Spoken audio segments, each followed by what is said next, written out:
right, all right. Shalom, shalom, Most High in Christ bless. Good morning, Israel. I know it's early. But welcome to another edition of um Daily Bread. I'm Officer Yosef, and to my right, Soldier St. Amos. all right, we got Soldier St. Amos in the building. So we're gonna get right into it. The topic is heavy is the head that wears the crown. Heavy is the head that wears the crown, right? And the motivation behind this class, we had a class Monday, and something was said, and the question was asked, and that statement came out, and I began to meditate on it because that was heavy. That was a heavy point, and one of the other officers touched on some scriptures, and when I thought of it, I was like, man, that's a heavy point. So that's the motivation behind the class, right? So heavy is the head that wears the crown. What does that mean? I'm gonna read something. This phrase implies the great responsibility borne by a king who worries constantly. This phrase also means a person in charge or a leadership role has to bear many responsibilities, and it is a very tough job. These leaders could influence people to do the right things, and they could in turn make them do wrong things. So the phrase heavy is the head that wears the crown is usually attributed to kings, but it can also go for men in leadership positions because that's an important job to do, and you can either provoke the people to glory and honor and righteousness, or you can destroy your people with bad leadership. All right, so let's get into it. Let's get Sirach chapter 10 and verse 1. This is the book of Sirach, chapter 10 and verse 1. Read. A wise judge will instruct his people, So a wise judge or a wise king will instruct his people. Read. and the government of a prudent man is well ordered. Read. As the judge of the people is himself, so are his officers. Right, that's one of the things that will make a leader or a king's head heavy or worried, because as you are, so are the people that you are responsible for. You can never take a day off. Everything that you do is under a microscope, right? That in itself is a burden. Keep reading. And what manner of man the ruler of the city is, such are all they that dwell therein. Read. An unwise king destroyeth his people. So if the leader or the ruler has lack of wisdom, he can destroy the people that he's leading. He can cause far more harm than good. Read. But through the prudence of them which are in authority, the city shall be inhabited. But likewise, a wise leader or a wise king will bring glory and honor to his people, right? So that's one of the burdens of a leader. Hence the term, heavy is the head that wears the crown. And there's many more facets to that statement, because there's many things that will have a person in leadership's head heavy or concerned, or, you hear that term, your mind is going a mile a minute. Your mind is on many things. And that's usually the mind of a leader. They have many different things that they're constantly dealing with, thinking about, things that worry them, things that may make them afraid, things that may make them anxious. It's not an easy thing being in a leadership position, though some may think it is. All right? So go to 1 Kings chapter 3. 1 Kings chapter 3. And start at verse 5, right? So we're going to get an actual king who was in a leadership position, and let's see if that statement bears any credence to this king. Read what you got. This is the book of 1 Kings, chapter 3 and verse 5. Read. In Gibeon, the Lord appeared to Solomon in a dream by night, and God said, Ask what I shall give thee. Read. And Solomon said, Thou hast showed unto thy servant David, that my father, great mercy, according as he walked before thee in truth, and in righteousness, and in uprightness of heart with thee. Read. And thou hast kept from him his great kindness, that thou hast given him a son to sit on his throne, Read. as it is this day. Drop down to verse 9. Verse 9, Give therefore thy servant an understanding heart to judge thy people, that I may discern between good and bad.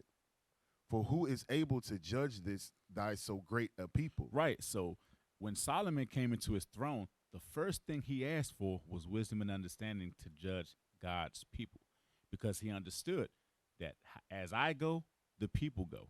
And we read further on, when Solomon was being wise and he was in the spirit, the kingdom prospered, and people came from miles around to witness the wisdom and the glory that was Solomon's kingdom. But when Solomon went off, it ultimately led to the kingdom splitting, and Solomon, by his transgression, destroyed his people. But early on, Solomon understood plainly what it meant to be a king, what it meant to be a leader, what it meant to be a ruler, and the weight that carried. All right, so we're going to drop that. All right, so go to Ecclesiastes chapter 1 and verse 18. And we just kind of touching on some things. We're not in the heat of the class yet, but I just wanted to hit a few points on the topic before we get deep within the lesson. So Ecclesiastes chapter 1 and verse 18. Watch this. This is the book of Ecclesiastes, chapter 1 and verse 18. Read. For in much wisdom is much grief, and he that increaseth knowledge increaseth sorrow. Right. So one facet of this is the more we read this Bible and the more we begin to understand, the more the Most High deals with us spiritually, the more we understand the oppression of our people and what they go through. The more sorrow you begin to experience, the more heaviness of heart that you begin to have, the more your mind tends to meditate on the things that's going on, right? But also, in a leadership role, the more what's the word I want to say? The more active you are with the people, the more privy you are to information, the more you realize just how messed up your people are, right? The more you realize how much medicine they really need, because a leader is privy to the things that the congregation deals with, right? They know things, and it's important that you understand these things and give them the right medicine, because you can give them the wrong medicine and you can destroy those people, right? So read that again. For in much wisdom is much grief, Uh-huh. and he that increaseth knowledge increaseth sorrow. Right. He that increaseth knowledge, increaseth sorrow. All right. So there's a few things that a good leader or a good king must have, right? The first is a good leader or a good king must have the ability to lead from the front, right? Which is a burden in itself. And I'm going to explain why. Go to Genesis chapter 14. Remember the topic. Heavy is the head that wears the crown. And the reason behind this class is some people think that leadership is an easy task, and it's really not an easy task. A lot of people think that they can do it. But if everybody could do it, then everybody will be leaders. Everyone cannot do the job of a leader. It requires an immense amount of focus, an immense amount of discipline, an immense amount of selflessness, right? Let's get Abraham. Read what you got. Genesis chapter 14, start at verse 1. This is the book of Genesis, chapter 14 and verse 1. Read. And it came to pass in the days of Amphel, king of Shinar, Arioch, king of Eleazar, Chedorlaomer, king of Elam, and Tidal, king of nations, that these made war with Beriah, king of Sodom, and with Bershah, king of Gomorrah, and Shinab, king of Admah, and Shemebar, king of Zebedium, and the king of Bela, which is Zoar. Read. All these were joined together in the vow of Sidium, which is the Salt Sea. So in this time of Abraham, these kings went to war with what is known as Sodom and Gomorrah, right? 5 great cities. Read verse 11. Watch this. Verse 11. And they took all the goods of Sodom and Gomorrah Read. and all their victuals and went their way. Read. And they took Lot, Abram's brother's son, who dwelt in Sodom, and his goods, and departed. Right. So not only did they take and pillaged the city and sacked the city, but they also took one of Abraham's loved ones. They took his nephew, right? They took his nephew with him, his brother's son, and kidnapped him and took all of his goods. Keep reading. And there came one that had escaped and told Abram the Hebrew, for he dwelt in the plain of Mamre, the Amorite, brother of Ashcol, the brother of Aner, and these were confederate with Abram. Read. And when Abram heard that his brother was taken captive, he armed his trained servants, born in his own house, 318, and pursued them unto Dan. So Abraham didn't sit on his hands. He didn't bark orders and tell his men to go retrieve my nephew and bring back his goods. He armed 318 of his men, and he went out there with them to the battle, right? He led from the front. He was willing to get his sword dirty, get his hands dirty, and he was ultimately willing to die to recover his nephew with his men. Verse 15. And he divided himself against them, he and his servants by night. And his servants by night. Not just his servants. He and his servants were divided by night. Read. And smote them and pursued them unto Hobah, which is on the left hand of Damascus. Read. And he brought back all the goods, and also brought again his brother Lot and his goods, and the women also, and the people. Right. So Abraham risked his very life to go and save not just his nephew, but the people that were with his nephew and their goods and their sheep and their oxen and all of their items, right? So that's something that can, because you got to think about, you got to put yourself there. Think about, like, let's say somebody comes to your house and they tell you somebody just kidnapped your nephew, like a warrior tribe or whoever just came and kidnapped your nephew while they were at war with other nations. And you, let's say you laying in bed with your wife. Your wife might tell you, that's not your problem, that's not your war. He knew what he was getting into. Other people may be telling you in your ear, telling you not to go through with it. You may be thinking, well, what will my people think? What will my men think? You know, would I be a coward? There's a multitude of things that's going on in your mind with something like this. And remember, the guy that fled came to Abraham because Abraham was a leader. Abraham was a mighty man. Abraham was a man esteemed highly. So these are the things that may go through a man's head when he's preparing to make a decision for the people, because he himself is esteemed a leader of the people, right? And that's a heavy burden to bear. All right, let's go to Exodus. Exodus 18 and 13. Let's get some more. Exodus chapter 18 and start at verse 13. And we're going to read down to about 18. Read. This is the book of Exodus, chapter 18 and verse 13. Read. And it came to pass on the morrow that Moses sat to judge the people, and the people stood by Moses from the morning unto the evening. Read. And when Moses' father-in-law saw all that he did to the people, he said, what is this thing that thou doest to the people? Why sittest thou thyself alone, and all the people stand by thee from morning unto even? So his father-in-law said, why do you do this thing alone? Showing you that Moses was doing the work, and without complaint at that. And we're talking about, he was out here judging hundreds of thousands, if not millions of people by himself, alone, every day. And his father-in-law saw this, right?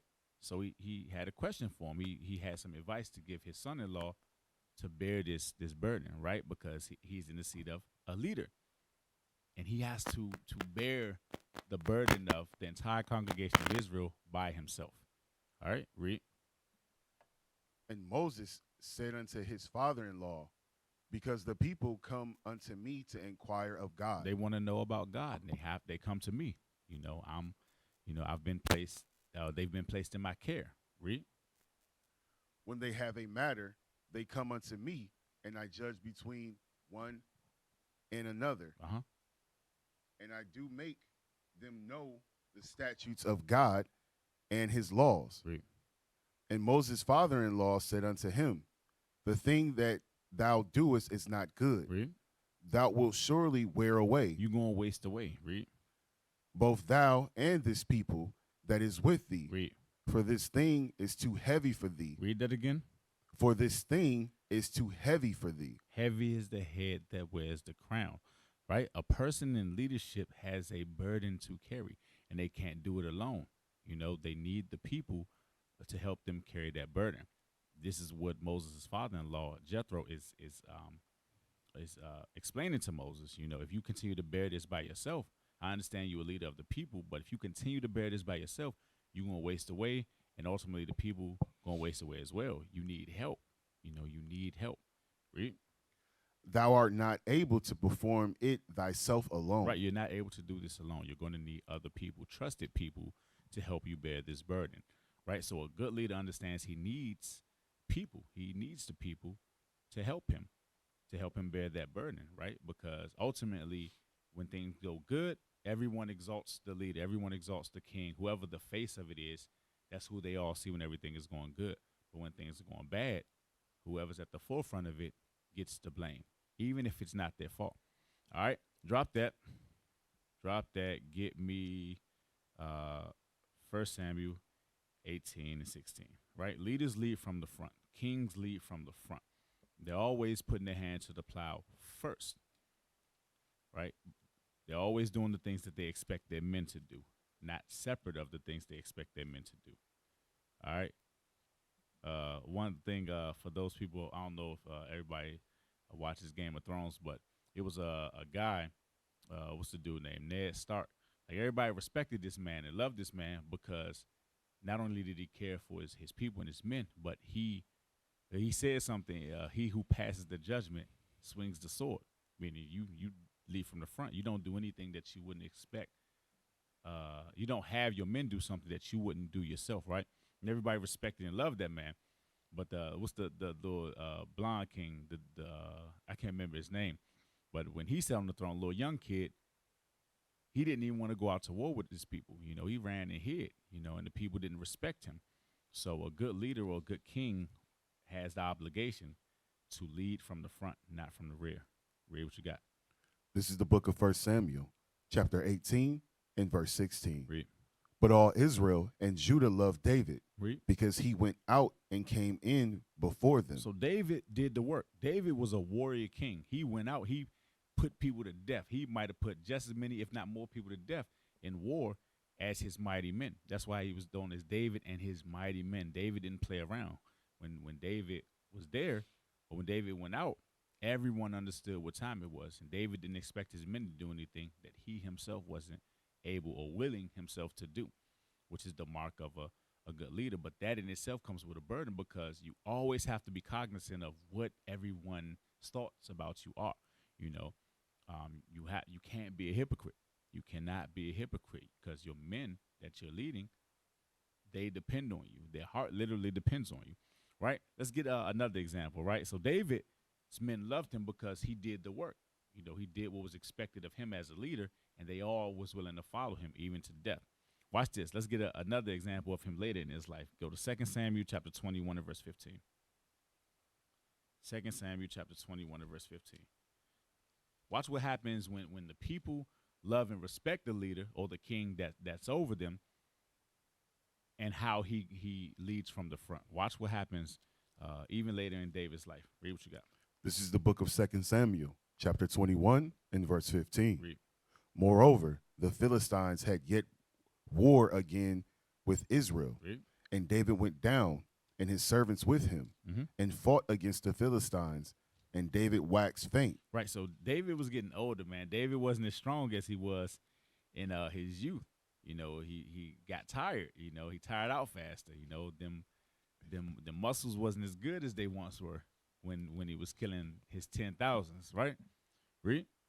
And Ishbibbenab, which was of the sons of the giant, the weight of whose spear weighed 300 shekels, and 300 shekels of brass in weight. He being girded with a new sword, thought to have slain David. So one of the giants of the Philistines thought to kill David. They saw an opening.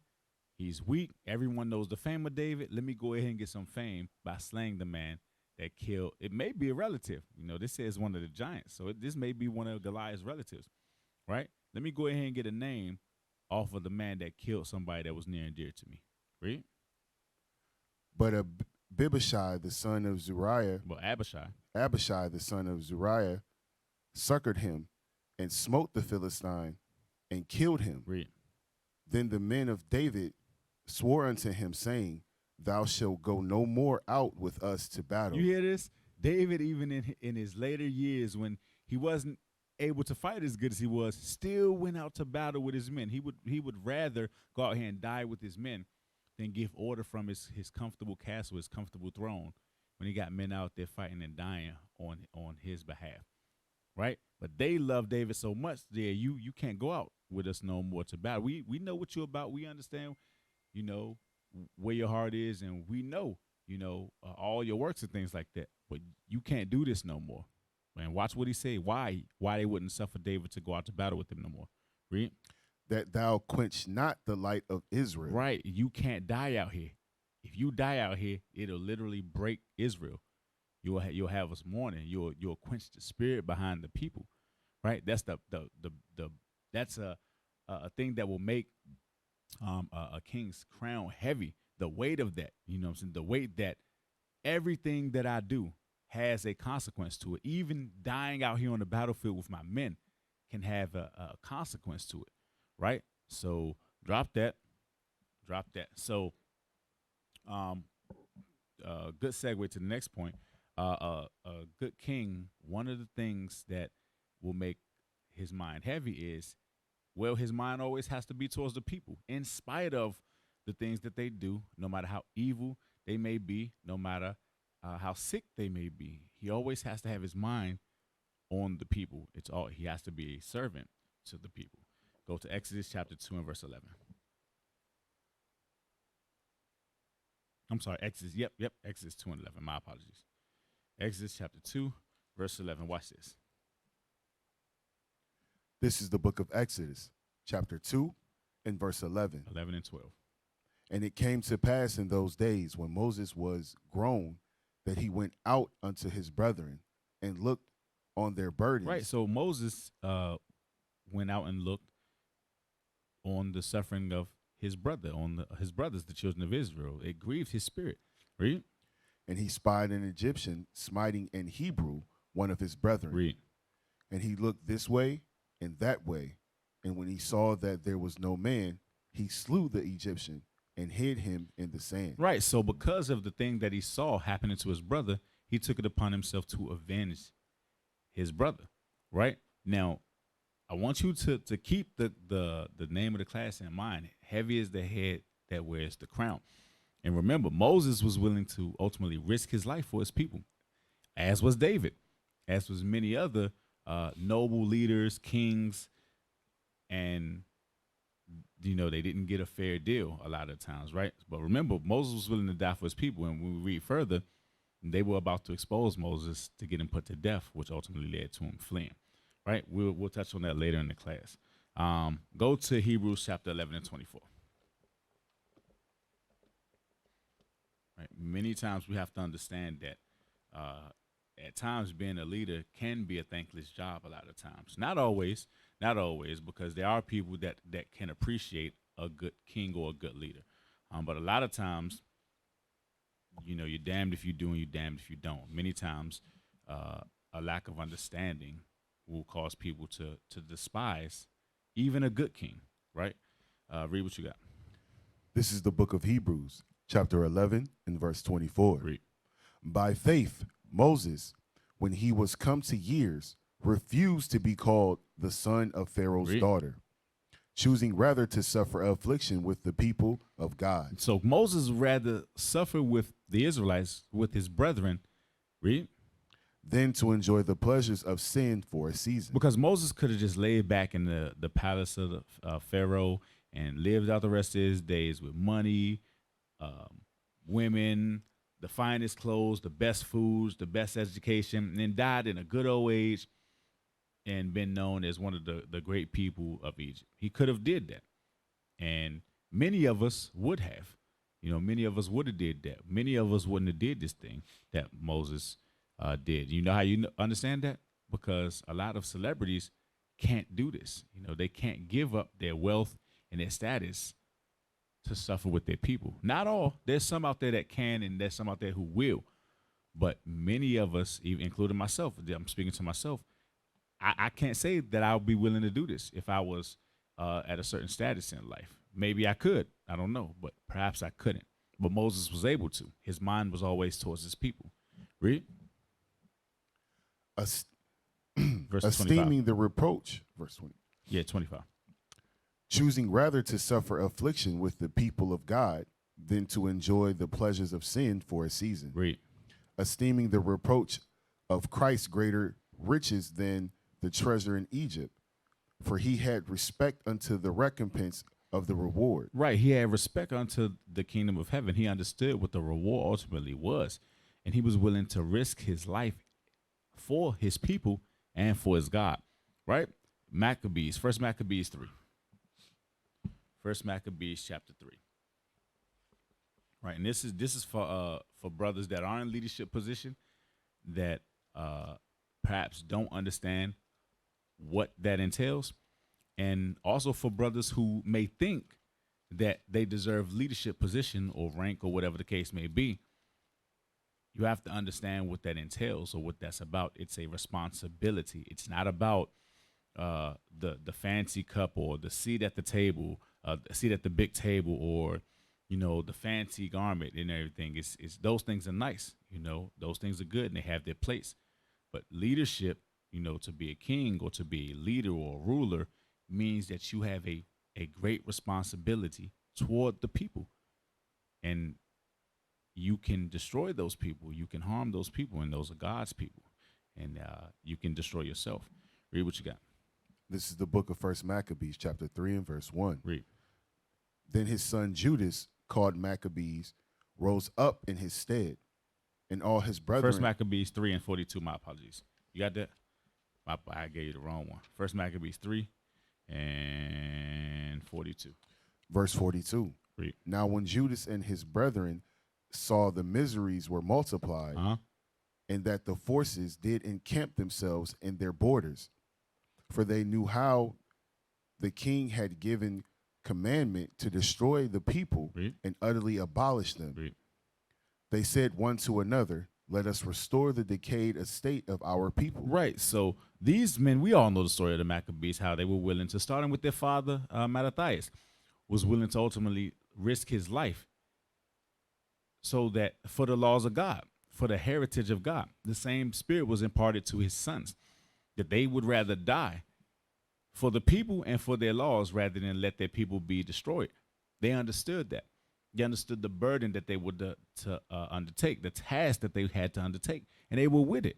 They understood what it meant. You might not see your family. You may have a wife that you won't see no more. You may have children that you won't see no more. Your children may die. Your wife may die. Any riches or things that you had, you don't have those things no more. Any comforts and amenities that you had, you don't have those things anymore, because your mind is toward the people. That's the sacrifice that you got to be willing to make as a leader, as a king, right? Keep reading. And let us fight for our people. Fight for our what? Our people. Read. And the sanctuary. And our laws and our God, right? Let us fight for our people. Let us fight for our God, right? Matthew chapter 9, verse 35. Let's get Christ now, right? Because that's probably the most profound example we have about a person who had a mind toward the people, right? Matthew chapter 9, verse 35. And we're going to read down to about 36.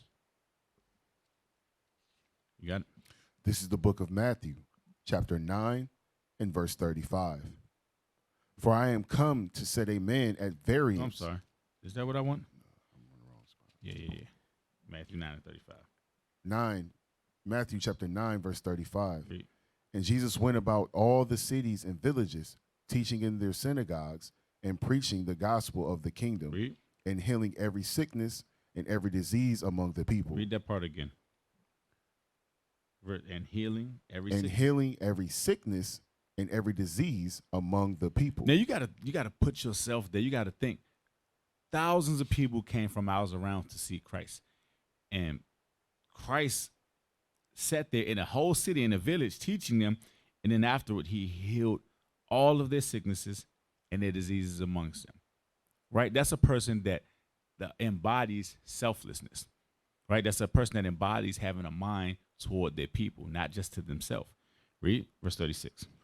But when he saw the multitudes, he was moved with compassion on them. Right. And when he saw his people, he was moved with compassion on his people.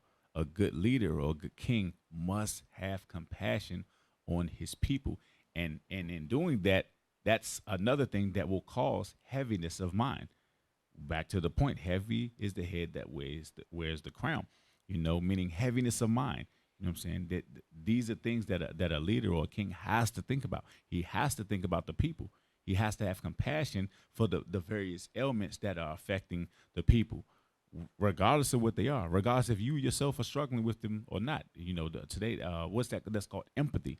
A leader has to be empathetic of what's going on with the people, even if he himself may not be battling with that thing. He has to care to help the brother or the sister that is battling with that thing. Read that again. But when he saw the multitudes, he was moved with compassion on he them. was moved with compassion. Or he couldn't help but have compassion on them. Read. Because they fainted and were scattered abroad as sheep having no shepherd. Because they had no leadership. They had no king. They had no guidance. They had nobody to show them the right way. That's how important a good leader or a good king is to people. And it also is how critical and how much responsibility a good leader has, right? All right, go to Matthew 14. Matthew chapter 14 and start at verse 13, I think.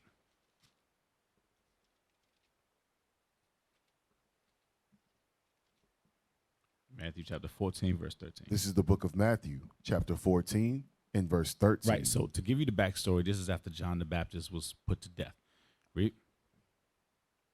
And Jesus went forth and saw a great multitude and was moved with compassion toward them, and he healed their sick. Read. And when it was evening, his disciples came to him, saying, This is a desert place, and the time is now past. Send the multitude away, that they may go into villages and buy themselves victuals. Read. But Jesus said unto them, They need not depart. Give ye them to eat. Right. So Jesus, after having compassion on them and healing them, now he's about to feed the people. Read. And they say unto him, We have here but 5 loaves and 2 fishes. Read. He said, Bring them hither to me. Don't even trip. Bring it to me. Read. And he commanded the multitude to sit down on the grass, and took the 5 loaves and the 2 fishes, and looking up to heaven, he blessed and brake, and gave the loaves to his disciples, and the disciples to the multitude. And they did all eat and were filled.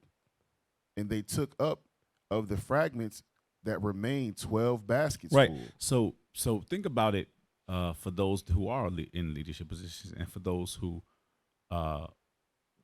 aspire to be leaders, and for those who think that they can be leaders, right? Ask yourself this question. If you were, let's say you have a congregation, right? Let's say there's a congregation and you have food at your house, and all of the members in your congregation are hungry. All of them are hungry. Would you have the heart or mind to feed your entire congregation if it were your power to do so? Now, we know none of us is, turning 5 loaves and 2 fish into enough to feed 4,000 or 5,000 people. But essentially, a leader has to be selfless with his resources. Christ addressed that when he said, not Christ, Paul addressed that in Timothy, where he said a bishop must be given to hospitality, right? You got to be willing to loose your goods for your people if at a moment's notice they need it, right? Now, that doesn't mean bleed yourself dry, or cause yourself to go without, or your family without, but if you have it to give, and you a leader, your job is to deal with the congregation. They all was given unto your care. If they need to eat, we got to figure out how they need to eat. If they need to drink, we need to figure out how they going to drink, right? If they need care or they sick, we need to figure out how to get them some care. If they're cold, we need to figure out how to get them some clothes, right? It's a lot that goes into dealing with the people. Right? That. Give me Luke chapter 7.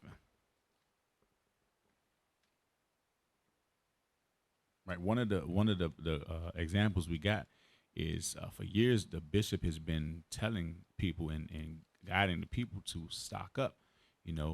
Stock up your pantries, stock up your pantries at your school, stock up your pantries at your house. Why is it that you think that that's been pushed? It's because at a moment's notice, you may need to help somebody, right? You can't just stock up for just you and your family. So y'all hunker down and y'all good. You got to have the mind to, especially you leaders, you got to have the mind to store up for multiple families, where you will be able to not just provide for you and your family, but you can provide for 2, 3, 4, 5 other families if they need to hunker down with you. That's the mind that we got to have as leaders. All right, read what you got. Luke chapter 7 and 11. This is the book of Luke, chapter 7 and verse 11. Read. And it came to pass the day after that he went into a city called Nain, and many of his disciples went with him, Read. and much people. Now when he came nigh to the gate of the city, behold, there was a dead man carried out, the only son of his mother, and she was a widow, and much people of the city was with her. And when the Lord saw her, he had compassion on her. Read that again. And when the Lord saw her, he had compassion on her, and said unto her, weep not. Right. Going into when a brother or sister comes to you with a problem. Now, this is a severe problem. Her son died. She was heavy. But it could be something that maybe a brother is struggling with.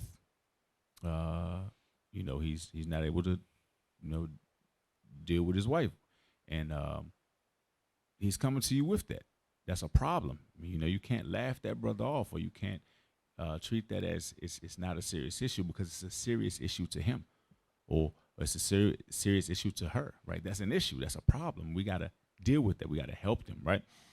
So Christ said to this woman that came to him with an issue, he didn't just shun her off and be like, oh, that's your problem. No, he had compassion on her. He told her, don't cry, don't weep. Read. And when he came and touched the bier, they that bare him stood still. And he said, young man, I say unto thee, arise. Read. And he that was dead sat up and began to speak. And he delivered him to his mother. Read. And there came a fear on all, and they glorified God, saying that a great prophet is risen among us, and that God hath visited his people. Right. So when a leader is moving in the right spirit and dealing with the people properly, the people glorify God, right? The people glorify God. Think about when we went to Detroit and we marched through the city. There were people, multitudes of people that were watching in awe. There were multiple people that were crying for what they saw, because at that moment, they was like, God just visited us. God just visited us. Surely these are the men of God. And God just sent these men to give us hope. That's the power that you men hold as leaders if you roll in the right spirit. But you also have the power to destroy your communities and destroy your people. And we see that with things like the entertainers that will influence and power, and the community is in shambles. Our sisters are killing their babies. Our men are selling drugs and shooting up the corners, because of the influence that bad leaders have over them. Right. So we have a job to do as leaders, and it's not an easy one. It's a very difficult task, and it's one that a lot of times is going to come with almost no immediate, what's the word I'm looking for? Gratification. People are not going to readily say, good job. You can't do it for a good job or a pat on the back, man. You got to do it because you love God and your people. John 21 and 14. John 21 and 14. Because we all want to get a good job. We all want to feel like we're doing something that's benefiting the status quo, right? We all want to, be acknowledged for the good that we do, right? But that's not always the case. That's not always the case in a leadership position, right? That's another thing that another thing to think about. Read what you got. This is the book of John, chapter 21 and verse 14. Read. This is now the third time that Jesus showed himself to his disciples after that he was risen from the dead. Mm-hmm. So when they had dined, Jesus saith to Simon Peter, Simon, son of Jonas, lovest thou me? You love me, Peter? You love me? Read. More than these? Mm-hmm. He saith unto him, Yea, Lord, thou knowest that I love thee. Read. He saith unto him, Feed my lambs. Look out for my people. You hear that? Deal with my people. If you love me, deal with the people. Love the people. Have compassion on the people. Have a mind towards the people. That's your task, Peter. That's your burden. You a leader. You the head of the disciples. You the lead apostle. You the top guy. When I go, you the guy in charge. You got the burden of leading and dealing with the people. That's your burden now. And they gonna make it hard for you. They gonna do evil to you, but that's your job. You about to wear this heavy crown upon your head. You about to bear that thing. You ready for it? Feed my people. Read. He saith to him again the second time, Simon, son of Jonas, lovest thou me? Mm-hmm. He saith unto him, Yea, Lord, thou knowest that I love thee. Read. He saith unto him, Feed my sheep. He said it again, showing you how important it is for a leader to deal and have a mind toward the people. Read. He saith unto him the third time, Simon, son of Jonas, lovest thou me? Read. Peter was grieved because he said unto him the third time, Lovest thou me? Mm-hmm. And he said unto him, Lord, thou knowest all things. Read. Thou knowest that I love thee. Jesus said unto him, Feed my sheep. Right. So he had to establish it 3 times to Peter that, deal with the people. You in a leadership position. You said you're going to die for it, right, Peter? All right. Now I'm about to put you to the test. Feed my lambs. Feed my people. Feed them the word. Teach them. Deal with them, and let the chips fall where they may, Like I said, he didn't tell Peter, make sure the people look out for you, Peter. He didn't say, of all these hundreds of thousands and millions of people, make sure they taking care of you, Peter. No, he told one man, make sure you take care of these hundreds of thousands and millions of people. You take care of them. You do that. That's your job. Right? All right, drop that. All right, so another thing that would cause a heaviness of mind in a leadership role is you're going to endure hatred a lot of times from the people that you lead. And a lot of times it's because of envy.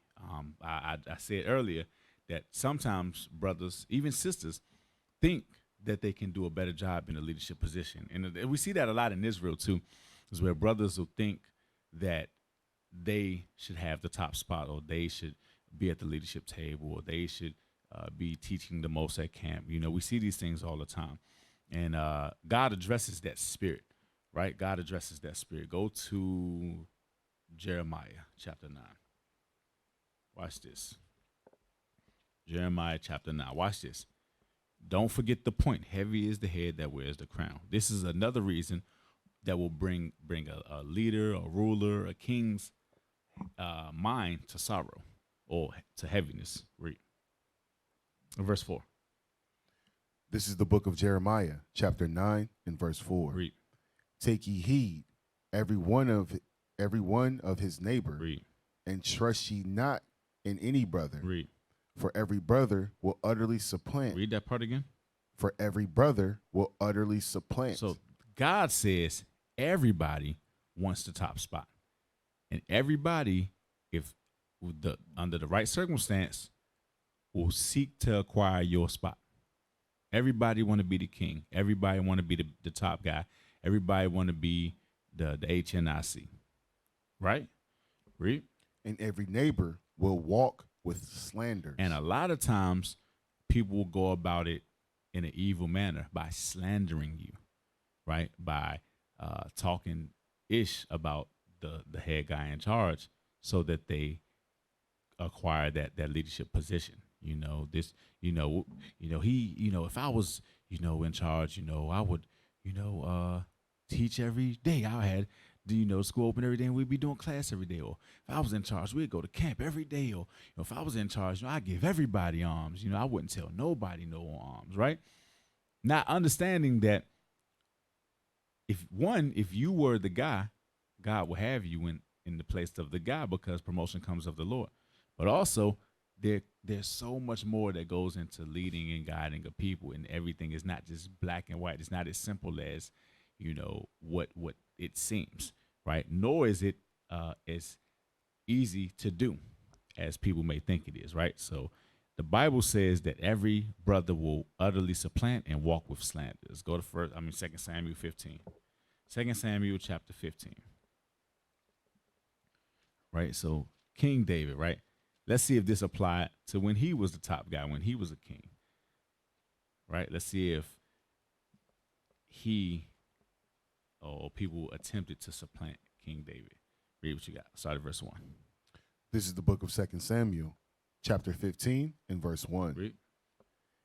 And it came to pass after this that Absalom prepared his chariots and horses, and 50 men to run before him. Mm-hmm. And Absalom rose up early and stood beside the way of the gate. And it was so that when any man that had a controversy came to the king for judgment, then Absalom called unto him and said, Of what city art thou? And he said, Thy servant is one of the tribes of Israel. So remember, the people were going to the king for judgment. They had matters and issues or controversies that they wanted the king to solve. But when they would go to King David, Absalom, King David's son, would halt them in their way and deal with the people. He wouldn't let them get to the king. He would intercept them. Read on. And Absalom said unto him, See, thy matters are good and right. I understand exactly what you're going through. I get that. And you're right. You're not wrong. You're not wrong at all. Read.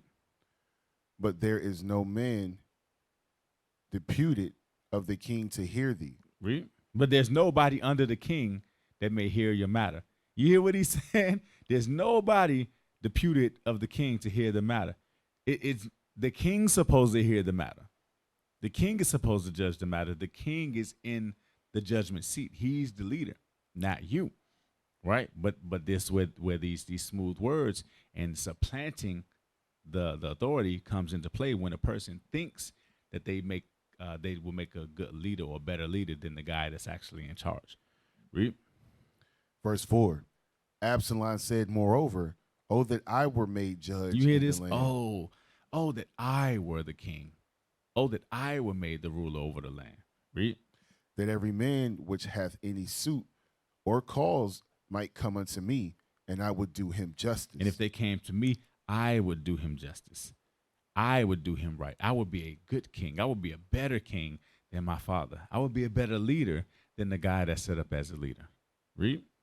And it was so that when any man came nigh to him to do him obeisance, he put forth his hand and took him and kissed him.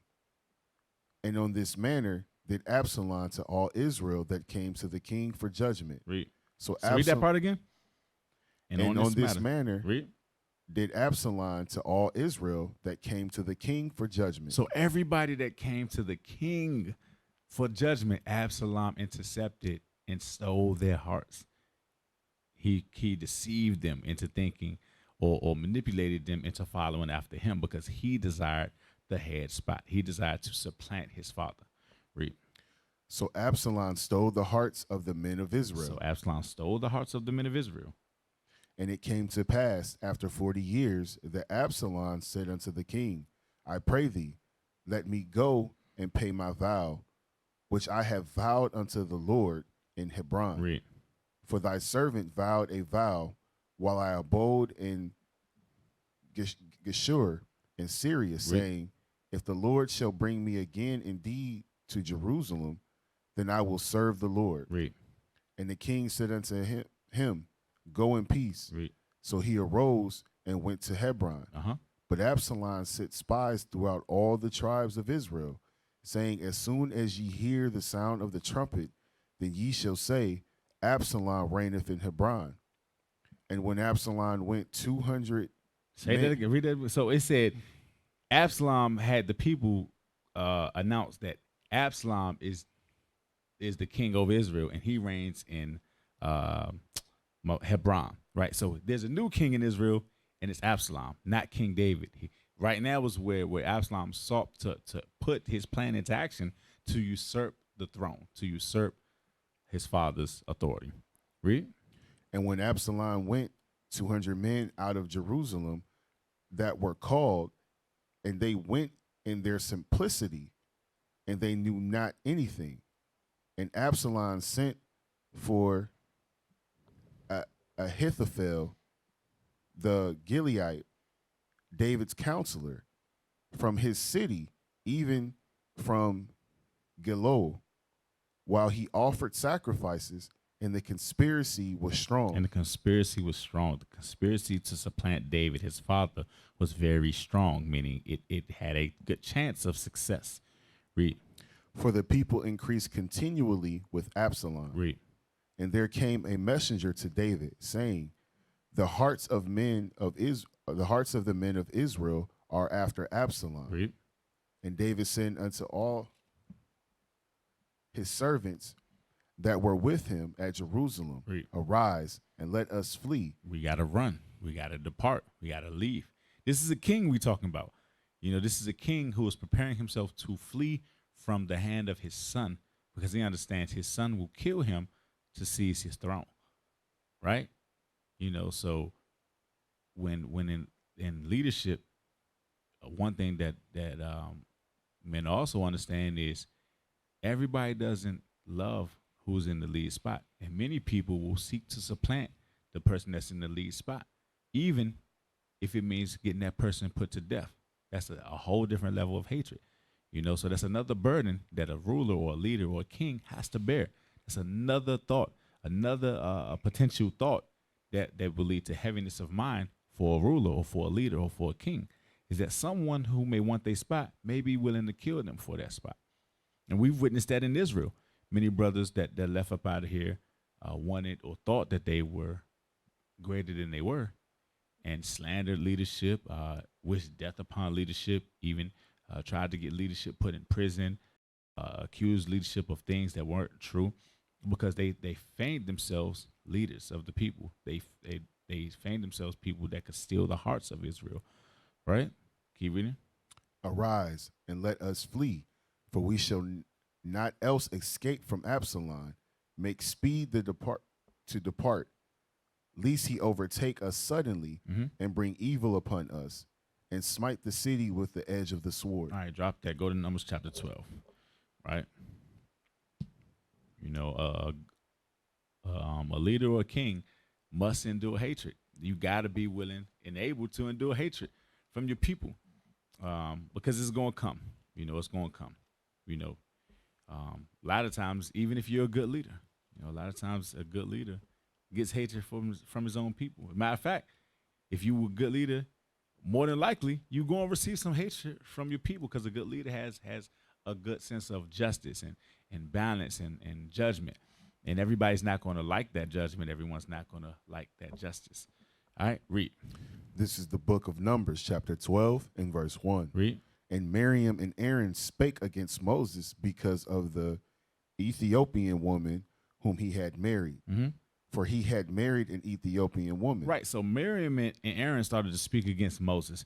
Remember, early back when we was talking about David and Moses willing to work hard for the people and lead from the front and sacrifice their time and their energy for their people. And none of the people that they were leading were willing to do those things. But a lot of the people that they were leading wanted their spot.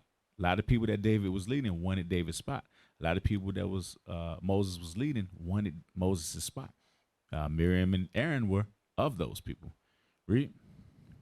And they said, hath the Lord indeed spoken only by Moses?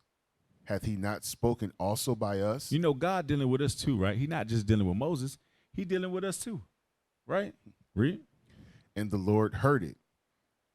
Now the man Moses was very meek. Right, meaning he was humble. He didn't care about the lead spot. He understood he was put there by God, and he had a job to do. He had a responsibility that he owed to the people. Read. Above all the men which were upon the face of the earth. Read.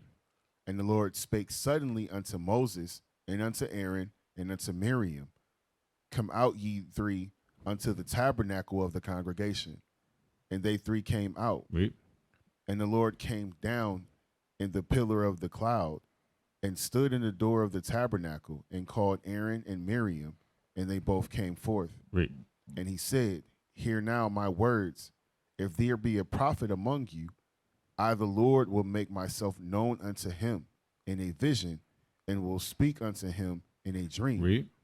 My servant Moses is not so, who is faithful in all mine house. Clearly, Moses is not who I've chosen.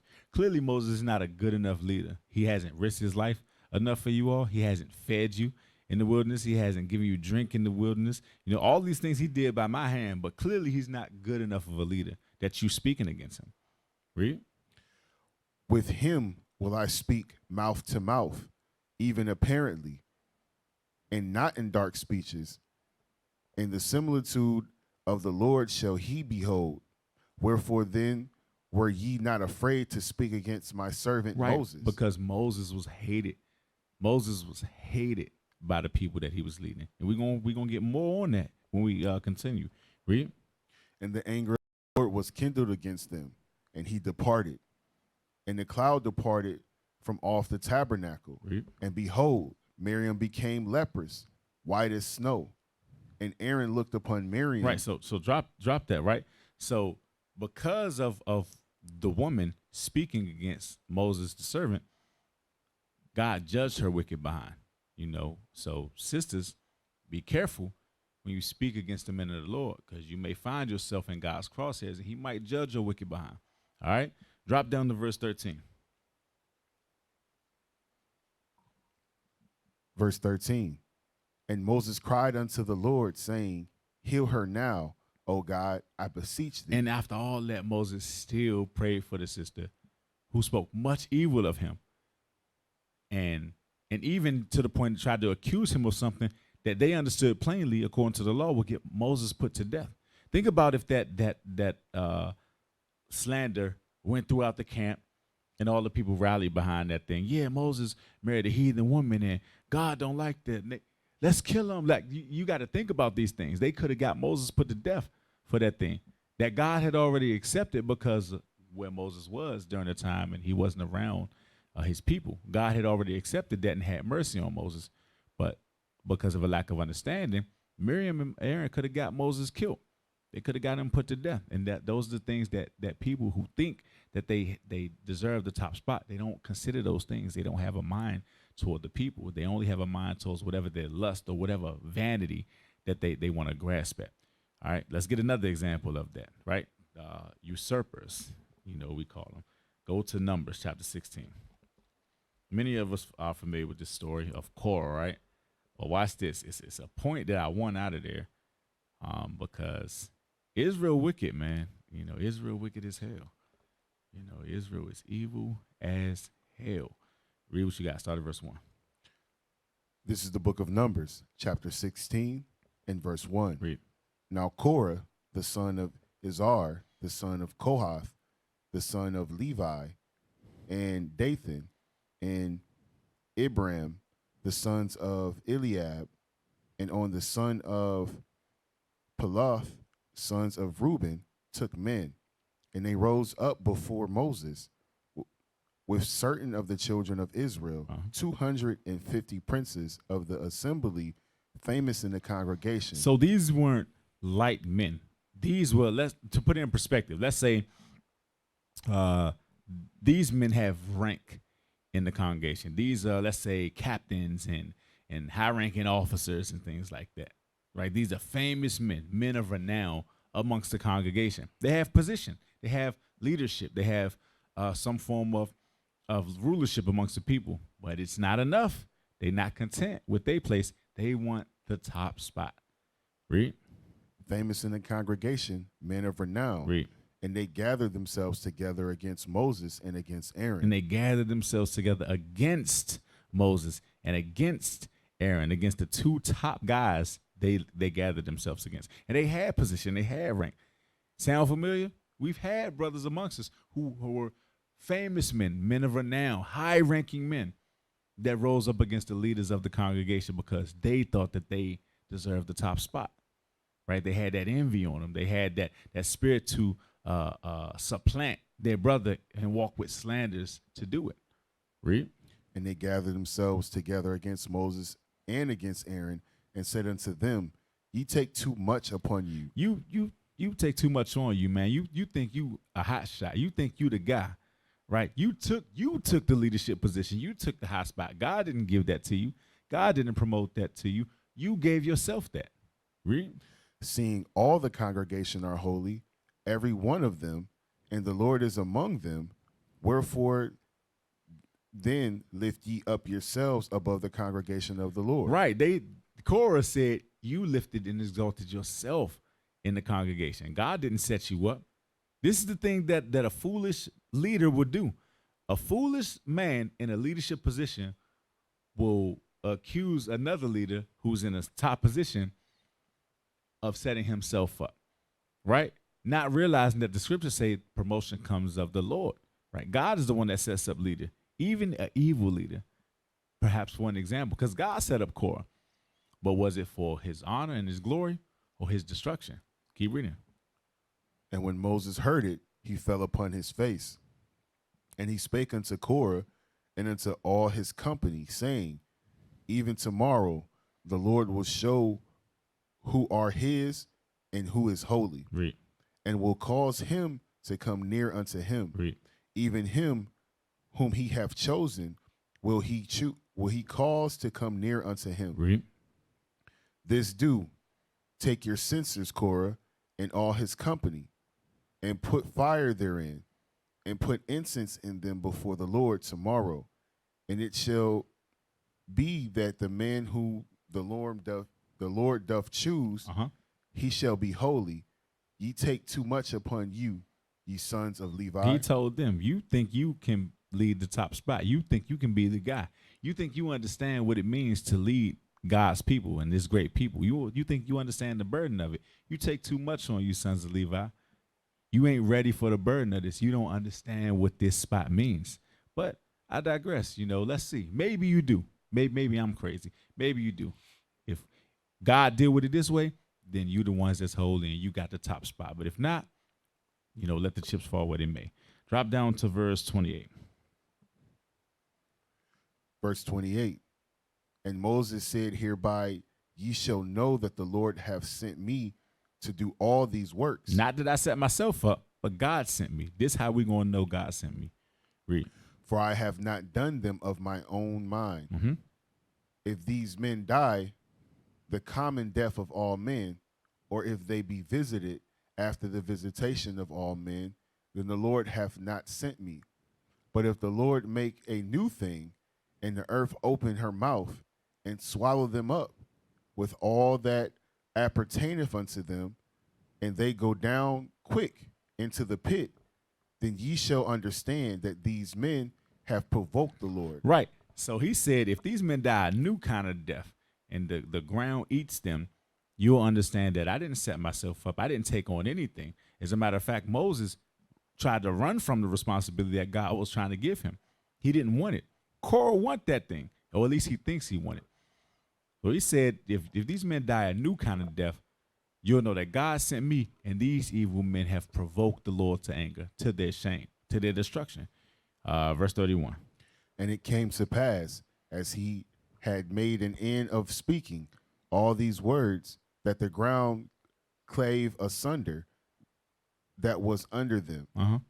And the earth opened her mouth and swallowed them up, and their houses, and all the men that appertaineth unto Korah, and all their goods. Right, so God destroyed their wicked by. He killed them for them speaking against Moses. Because what they were ultimately trying to do is establish a coup They were trying to overthrow Moses and Aaron and set themselves up as the leaders over Israel, right? Drop down to verse 41. Watch this. So after God, Moses said, if these, to all the people, if God kills these people by the ground opening up, God did send me and God destroyed these people. Now, before this, nobody saw the ground open up and swallow the people and then close back up. So everybody understood that God did this. But I want you to see the mind of the people, to how much hatred they had for Moses and for Aaron, even though they understood that Moses and Aaron weren't in control of these things. Read verse 41. Verse 41. But on the morrow, all the congregation of the children of Israel murmured against Moses and against Aaron, saying, Ye have killed the people of the Lord. They said, you killed the people of the Lord, Moses. You did that. They completely bypassed the fact that Korah and those 200 men and all the people that was with him was evil as hell and sought to overthrow and usurp Moses and Aaron, even if it meant killing them, right? They overlooked that and said Moses and Aaron killed those people. Those are the people of God. Those weren't the people of God. Those were the people of the devil. They were the devil. They hated Moses. They hated the people. They weren't trying to set themselves up and establish themselves as leaders because they loved the people. They wanted position. They wanted to supplant the leadership and set themselves up as the guys, right? But the people said, you killed the people of the Lord. Read. And it came to pass when the congregation was gathered against Moses and against Aaron, that they looked toward the tabernacle of the congregation, and behold, the cloud covered it, and the glory of the Lord appeared. Read. And Moses and Aaron came before the tabernacle of the congregation. And the Lord spake unto Moses, saying, Get ye up from among this congregation, that I may consume them as in a moment. God was about to kill them all. God was about to put them all to death. Read. And they fell upon their faces. And Moses said unto Aaron, Take a censer, and put fire therein from off the altar, and put on incense, and go quickly unto the congregation, and make an atonement for them. For there is wrath gone out from the Lord. The plague is begun. God began to kill these wicked men and women that just sat up there and spoke against Moses and were about ready to kill Moses and Aaron because of what some wicked men was about to do, right? And God was about to put them all to death. And even in that moment, Moses said, go get some incense, go get some fire, quickly, hurry. God's about to put them to death. Matter of fact, he already killing them. They dropping like flies. Read. And Aaron took as Moses commanded, and ran into the midst of the congregation, and behold, the plague was begun among the people. Read. And he put on incense, and made an atonement for the people. Right, so you got to put yourself there. Aaron is hastily grabbing this stuff and running before the plague, trying to get to it before it gets to the people and puts them to death. The only thing that's standing between sudden death and the people is Aaron and getting this incense to appease the wrath of God. Read. And he stood between the dead and the living. Read. And the plague was stayed. Read. Now, they that died in the plague were 14,700, besides them that died about the matter of Korah. Right, so aside from the 200 plus people that died with Korah, God killed 14,000 plus people, all for speaking against the man who he set up in charge. Right? And the man in charge had the burden of, because many of us would have at that moment said, screw these people, kill them, I don't give a damn, they wicked. Many of us would have had hatred towards our people. But the mindset of Moses was he never sought the destruction of his people. Even in their wickedest moments, he sought his people's repentance. He didn't want to see them die, no matter how wicked they were. So that's another thing, because Moses had to watch them people die. He loved those people in spite of the fact that they were evil as hell. He had to watch those people die, and he did what he could to save as many of those people alive, because God was going to, if Aaron didn't get there, God might have wiped out 200,000 of them, right? Drop that. Go to Matthew chapter 11 verse 18. Watch what they say about John the Baptist and Christ.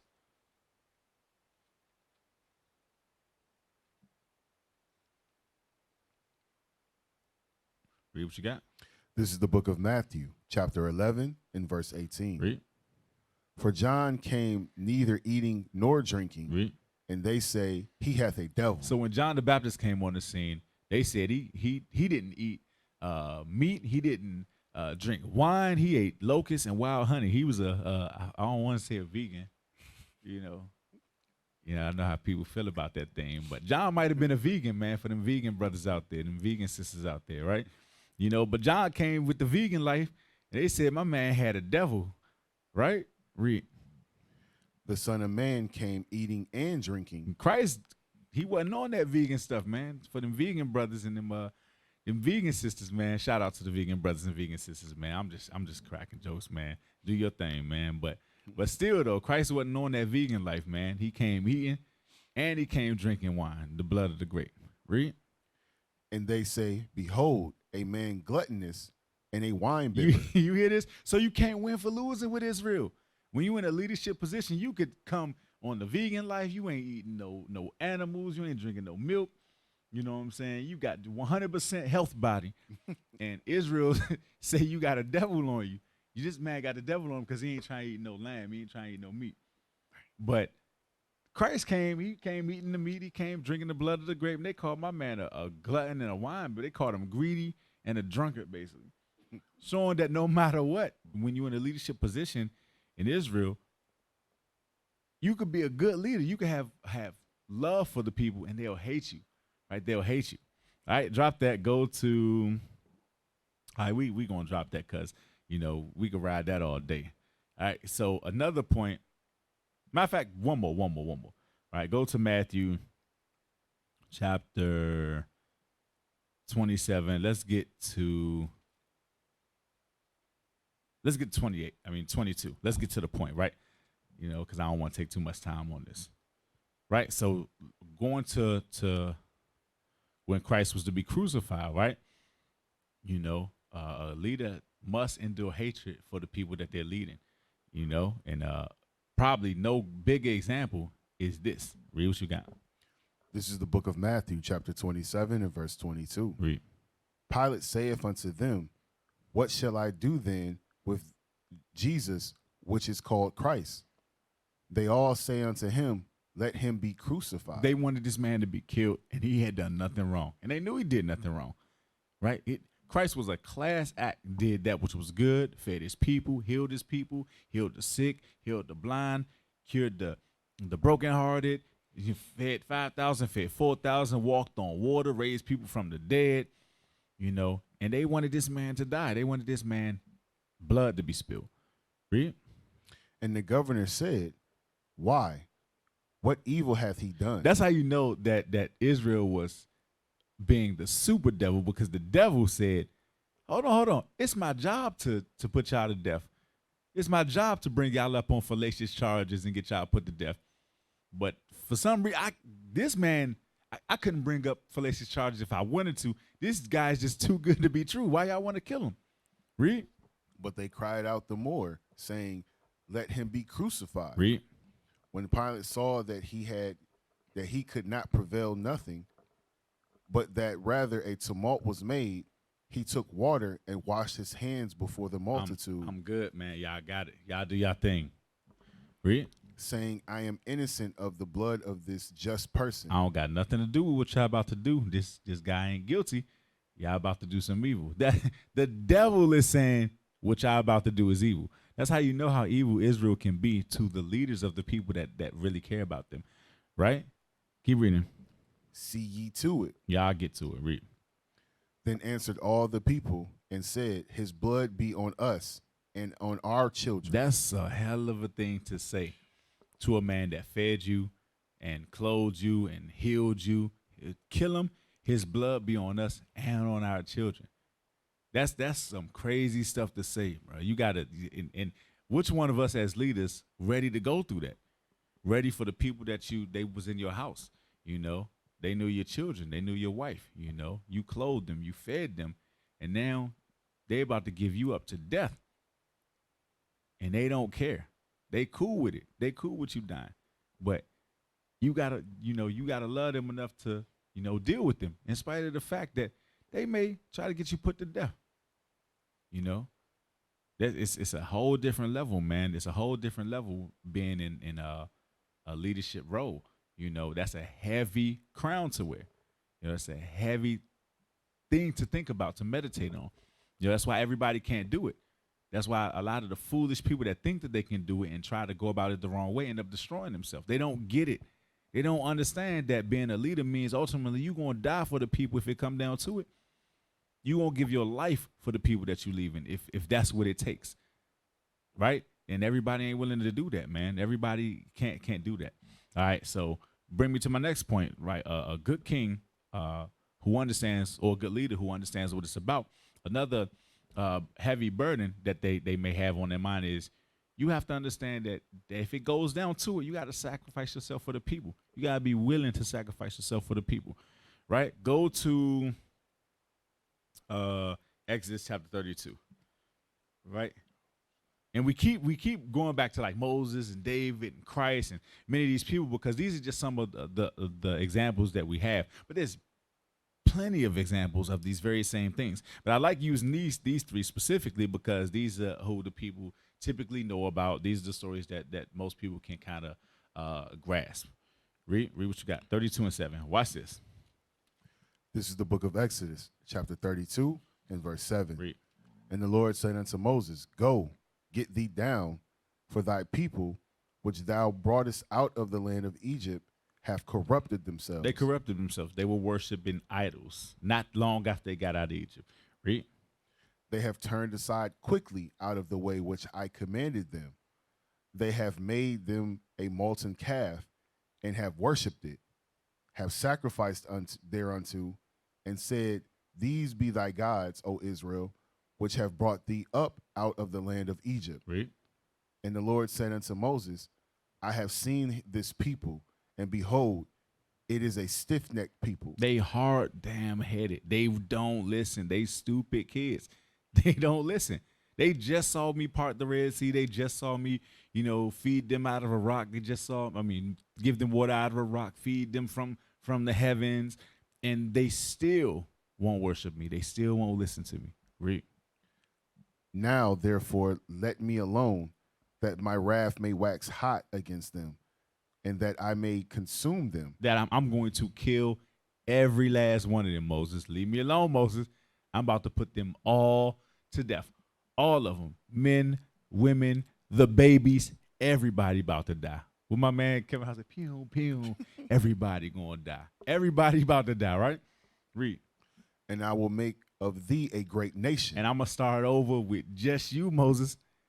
Then you got to think about what's going on in Moses' mind now. God just told me I'm about to kill everybody, and then I'm going to make you have some kids, Moses, and I'm going to start the whole nation of Israel over with you. That's a crazy thing to be told by God. But watch what Moses' mind was. Go to verse 30. Remember, this was after God just told him, leave me alone. I'm about to kill everything. And then the nation of Israel you're going to be the forefather of the nation of Israel. Moses, that's what he told him. Read.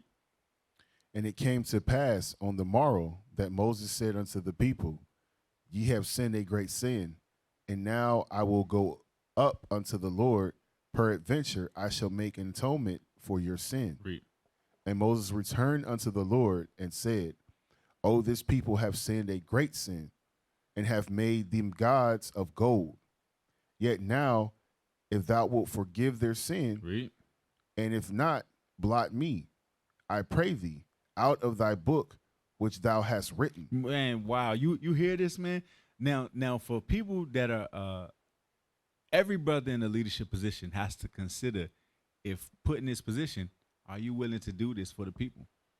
Every brother that thinks they have the fortitude to be a leader must put themselves in the position and ask themselves, are you willing to do this for your people? Moses said, I know you want to kill everybody, but if it'll appease your wrath to kill me instead of them, then I'll accept that and just kill me. That's a heavy thing for somebody to say. That's it, because Moses didn't do anything wrong, just like Christ didn't do anything wrong. And yet, this man was willing to die to atone for the sins of the people if it came down to it, just so God wouldn't destroy the whole nation, and they deserved it.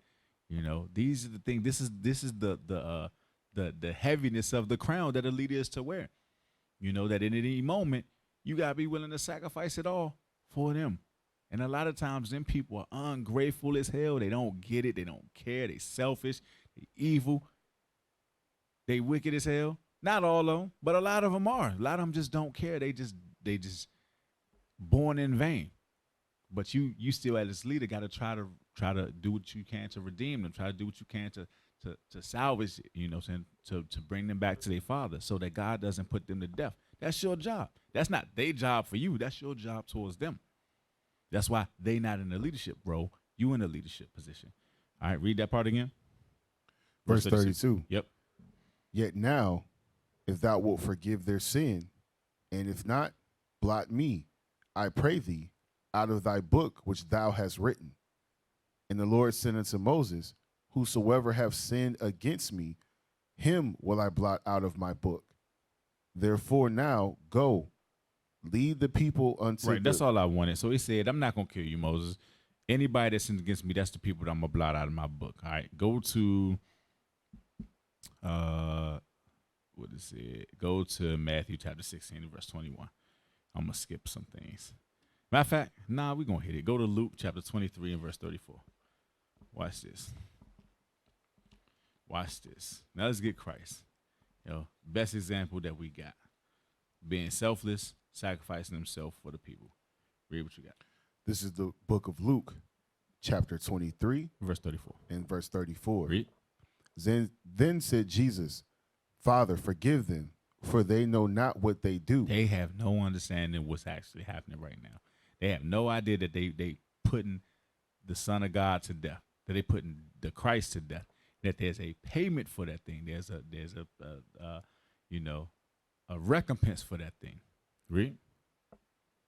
And they parted his raiment and cast lots. And furthermore, they don't understand that he's doing it for them. That if he don't do it, they have no hope. They dead men walking.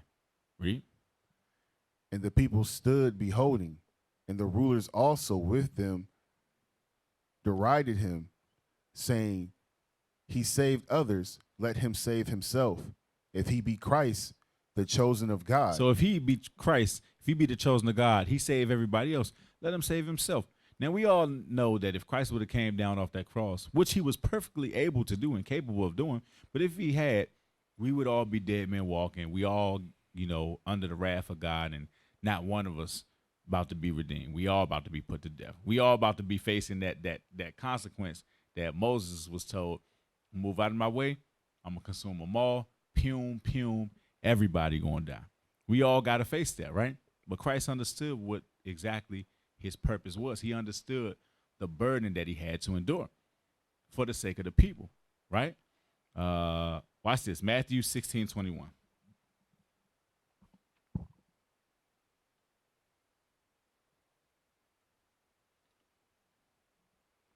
This is the book of Matthew, chapter 16 and verse 21. Read. From that time forth began Jesus to show unto his disciples how that he must go unto Jerusalem and suffer many things of the elders. This is Christ the King. This is Christ the King of Kings, right? The person that embodies heavy is the head that wears the crown, right? Christ got the crown, but look what he had to endure to get the crown. Look what he had to go through to get that crown, right? He had to endure selfish people that ultimately wanted to get him put to death and did get him put to death. And the death he got was something that no normal man will be able to endure, right? That's the burden, that's the weight of the crown that he had to receive. That many of us going to drink of that same cup, right? Many of us that fan ourselves leaders, you can't drink of that cup. You ain't worthy of that cup. You wouldn't know what to do with that cup if that cup was given you. Read. And suffer many things of the elders and chief priests and scribes. Read. And be killed. Read. And be raised again the third day. Read. Then Peter took him and began to rebuke him, saying, Be it far from thee, Lord. This shall not be unto thee. Read. But he turned and said unto Peter, Get thee behind me, Satan. He cussed Peter the hell out, because Peter rebuked him for saying, I gotta die for the people. I know my place. I'm gonna take the crown that I got. It's heavy as hell, but I'm gonna wear that thing. I'm gonna bear that burden. I got to, Peter. I gotta die for the people. Read. Thou art an offense unto me. You offended me right now. Read. For thou savorest not the thing that be of God, but those that be of men. Right. This is of God, Peter. I came to die for the nation. I understand what my purpose is. I understand what the task. I get what the responsibility is. You don't. You being selfish. You ain't willing to die for the people, Peter. I'm willing to die for the people. Right? Drop that. Get John 18:7. We almost done, man. Got a few more. Right? John 18:7.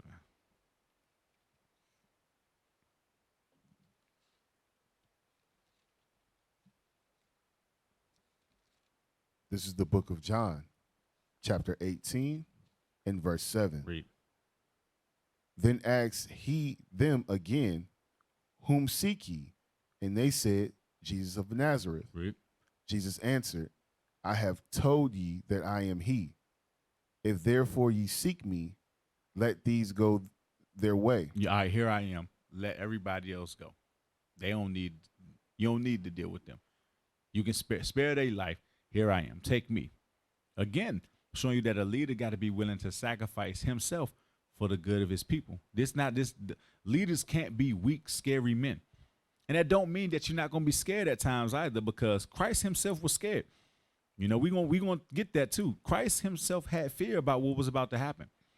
But a good king or a good leader who understands the burden of responsibility understands that they can't let fear move them, can't let fear make their decisions for them. Like, you can't move like that. That's what bravery is. Bravery is not the absence of being afraid. It's just doing what needs to be done in spite of the fact that in that moment you're afraid. You can't be brave if you're not afraid. That's literally the definition of bravery. Bravery can only happen if fear is present. All right? Keep reading. That the saying might be fulfilled, which he spake, of them which thou gavest me have I lost none. Read. Then Simon Peter, having a sword, drew it, and smote the high priest's servant, and cut off his ear, his right ear. The servant's name was Malchus. Right, so Peter was on that, right? He told Christ already, look, man, you say people about to kill you, but that ain't happening on my watch.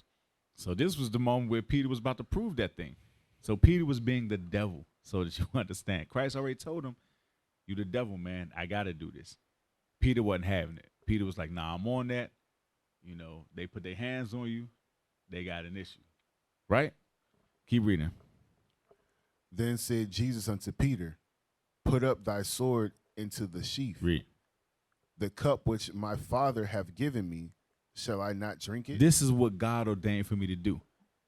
Should I not, do it? Should I not drink the cup that God the Father gave me to do, Peter? Put your sword away. This is ordained of God. This is the mark of a real leader, right? A real leader willing to die for his people. That I understand that, Peter. Put your sword up. It ain't your time yet. We ain't on that right now. This got to happen, right? Matthew 26, verse 36. Remember, I said that, bravery is not the absence of fear. It's just doing what needs to be done, what is necessary, in spite of the fact that you got some fear on you. And you can't be brave without fear, right? Christ himself had fear. Christ himself feared something, because the death he was about to undertake is not a normal death. That's not something that men naturally want to do. Most of us would rather die peaceably, laying at home in the bed and just, you go to sleep and you just don't wake up. You with the Lord in the kingdom, right? If we were so lucky. Read what you got. Matthew 26 and 36. This is the book of Matthew, chapter 26 and verse 36. Read. Then cometh Jesus with them unto a place called Gethsemane, and saith unto the disciples, sit ye here while I go and pray yonder. Read. And he took with him Peter and the two sons of Zebedee, and began to be sorrowful and very heavy. He began to be sorrowful. He began to think on what has to happen now. This has to happen. We here now. You know, I done all the things I needed to do. Now the last thing that I got to do is right at the doorstep. He began to be sorrowful. He began to meditate on what he got to endure in his body for the sake of the people. Read. Then saith he unto them, my soul is exceeding sorrowful, even unto death. He said, my soul is exceedingly sorrowful, even unto death. Right? He understood the burden that's on this man at this time is almost unbearable. He to the point where he had to go off and pray alone, you know, for strength and for courage and for guidance to the Father to do this thing. Because this isn't a normal thing. This isn't something that a normal man. Imagine you were showed that you got to go and die this horrible, gruesome death. And this is the only way that all of your people are going to get saved. It's the only way it's going to happen, and you got to endure it.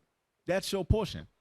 And you know it. You see it. You done seen it. You done seen the visions. You done seen them putting the nails in your hands and in your feet. You done seen the crown of thorns. You done seen them scourging you and whipping you to within an inch of your life, and barely recognizable people stealing off on you, ripping your beard out your face, throwing rocks at you. You done seen all of this, and you know this coming. You know, what would be your thoughts? You know, are you able to bear that crown? Are you able to wear that on your head and bear the weight of that crown on your head? Read. Tarry ye here and watch with me. Read. And he went a little further and fell on his face and prayed, saying, O my Father, if it be possible, let this cup pass from me. Nevertheless, not as I will, but as thou wilt. Right. He asked God that if it's possible, and all things are possible with you, if it's possible, you know, take this cup away. I don't want to do this. You know what I'm saying? Nobody in their right mind wants to do that. Not even Christ wanted to do that. What he understood, though, was the burden that was upon him as a leader of the people. You know, the task that he was given, right? It had to happen. It couldn't happen no other way. He had to die for the people, or there was no hope for the people. And because Christ had so much compassion on the people, and because he understood the burden that he had to do, and because he would not, under any circumstances, go from his Father's will, he endured something that many of us would never endure. Not even for the people we claim to love the most, not even for our wives and our children. We wouldn't endure that, many of us. But he had to endure this thing for us today, 2,000 plus years later. Right? All right, drop that. So, Ecclesiastes 3. Sirach 3. Sorry, Sirach 3 and verse 18. Watch this. So the point is, you know, leadership or a leadership role or kingship or rulership, whatever the case may be, is not something to be taken lightly. It's not something that's easy. It's not something that everybody can do. Heavy is the head that wears the crown. The people that understand what leadership is and the burden that it is don't take it lightly. You know, they love the people. They have compassion on the people. They work hard for the people. You know, they're leading from the front. You know, they endure hatred and slander from the people. You know, and ultimately they're willing to die and sacrifice it all for the people. These are the marks and the things of a true leader, of a true king. You know, so if these aren't things that you are willing to exhibit, then you really aren't able to bear that burden. You really aren't a leader. You really can't really call yourself a king. You know, these are the things that kings and leaders understand, right? So get that. Sirach chapter 3. This is the book of Sirach, chapter 3 and verse 18. Read. The greater thou art, the more humble thyself. Right. The greater you are, the more you got to humble yourself. You are a servant to the people. A king is a servant to the people. That's why that crown is so heavy. That's why a person who understands that doesn't really seek for that crown. That's why a person who doesn't understand that will seek for that crown and destroy his kingdom, destroy his people. because he doesn't understand the greater you are, the more humble yourself, the more of a servant you are to the people. Read. And thou shalt find favor before the Lord. And the humbler you are, the more favor you find with God. That's why God was willing to grant Solomon his petition, because he didn't ask for vanity. He asked for the ability to judge the people of God. I'm afraid to mess these people up. These your people, God. Give me the ability to understand and to judge wisely this people, your people. Read. Many are in high place and of renown. Many people, many brothers, even bad ones, are going to get leadership position, right? Even bad ones, even ones that they don't need to be in a leadership position, right? They're going to have place of renown. We know that because we didn't have people amongst us who were in high leadership positions. Men of renown, famous, break the scriptures down eloquently. Now, where they at? Read. But mysteries are revealed unto the meek. But the meek, the humble, are the ones that God can and will use for the benefit of his people, like Moses, like Christ, like David. Read. For the power of the Lord is great, and he is honored of the lowly. Right, and he is honored of the lowly. Why? Because the lowly love God's people, just like God loves his people. Just like God was willing to make a sacrifice in his son for his people. Just like Christ was willing to sacrifice for his people. Just like Moses, just like David was willing to sacrifice for his people. All right, last one, Sirach 44:1. Right? Because many times what's not always apparent to good leaders is a lot of times when they're alive, they're hated, they're despised. And you really don't know what entails their merit until after they've passed on. Now you can step back and look at their body of work and understand what kind of man that person was, what kind of leader they was. And this happens all throughout history, right? Many of the men that we read about and that we glorify and that we honor were hated in their generations, right?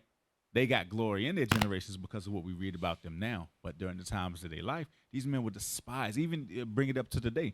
Many of the people, Martin Luther King was despised when he was alive.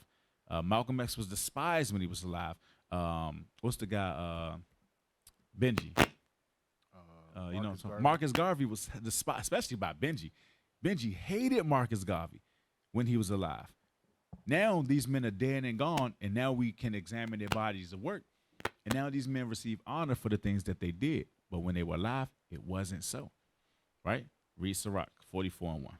This is the book of Sirach, chapter 44 and verse 1. So when we do get good leaders, when we do get, because we don't have kings today, but the phrase, heavy is the head that wears the crown, is simply a phrase attributed to people in leadership positions that have the burden of responsibility towards the people that they're leading, right?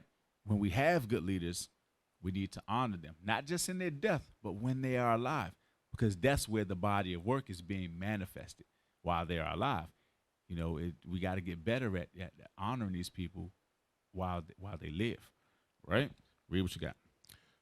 Let us now praise famous men and our fathers that begot us. Let us praise famous men and our fathers, meaning our forefathers that begot us, because these men are famous because of the things that they were willing to do on behalf of God's people. Just like our leadership today, our bishops, our deacons, and our captains. All of the things they're willing to do, even die for the people if it come down to it. You know, that's what makes these men famous. That's what makes them leaders of the people. Not because they sound good and they smell good. They care about the people. Read. The Lord hath wrought great glory by them through his great power from the beginning. And from the beginning, God used these men to do wondrous things, glorious things in the earth. Read. Such as did bear rule in their kingdoms, men renowned for their power, giving counsel by their understanding, and declaring prophecies. Read. Leaders of the people by their counsels, and by their knowledge of learning meet for the people. Right, and these people were good for the people. Right? Verse 7. Verse 7. All these were honored to their generations. All these were honored in their generations, many after their death. Read. And were glory of their times. And were the glory of their times, meaning these were the most famous and precious men of their day. Read. there be of them that have left a name behind them, that their praise might be reported. Right. And these men have left a name for themselves that is remembered beyond when they lived. We're talking about men, David, Solomon, Christ, Moses. These men lived thousands of years ago, and we're reading their report. That's how you know they received honor. But that honor wasn't garnered in a night.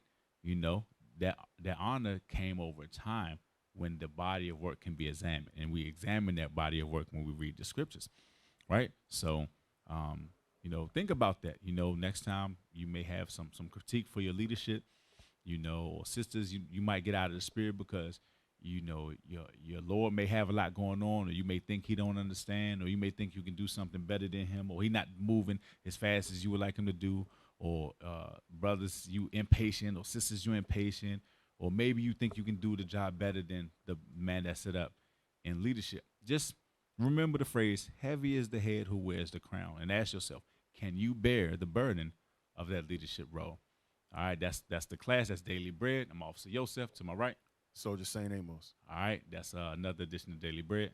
Shalom, Most High in Christ bless. Shalom. Sign Christ bless. We used to scream black power while Heron was pushed. But at the end of the day, nothing's in vain. IUIC has been given a vision.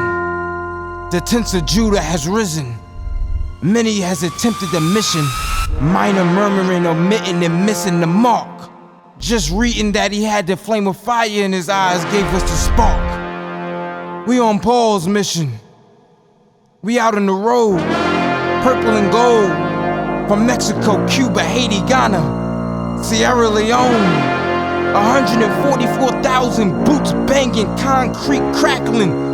These are our men repented at heart. The scriptures is proof. IUIC, we deliver the truth.